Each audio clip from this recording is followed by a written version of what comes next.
शेतकऱ्यांसाठी आजच्या सर्वात मोठ्या टॉप आणि ठळक बातम्या आपण या ठिकाणी पाहतोय। पहिलीच बातमी निघते हिंगोली परभणी बाजार समित्यांमध्ये सोयाबीनचे दर कमी, शेतकरी अडचणीत। पुढली मोठी बातमी निघते महाराष्ट्रात अवकाळी पावसाचं थैमान, बीडमध्ये 500 कोंबड्यांचा मृत्यू, विदर्भासह मराठवाड्याला झोडपलं। पुढली मोठी बातमी निघते पुढील 48 तास महत्त्वाचे, कोकणात उष्णतेची लाट, विदर्भात अवकाळी पावसाचं संकट, हवामान विभागाचा अंदाज। पुढली मोठी बातमी निघते ज्वारीसह कडव्याचे दर निम्म्याने घटले, शेतकरी आर्थिक अडचणीत।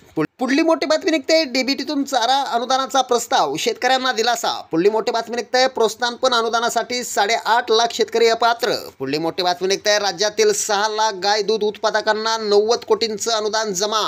पुढली मोठी बातमी निघते कर्जमाफी, तब्बल 36,000 शेतकऱ्यांवर अन्याय, 3 वर्षातून एकदा कर्ज घेत परतफेड केलेले अनुदानापासून वंचित। पुढली मोठी बातमी निघते शेतकऱ्यांसाठी आजचा सोन्याचा दिवस आहे, 75% पीक विमा जमा। शेतकऱ्यांसाठी या होत्या सर्वात मोठ्या टॉप आणि ठळक बातम्या। धन्यवाद।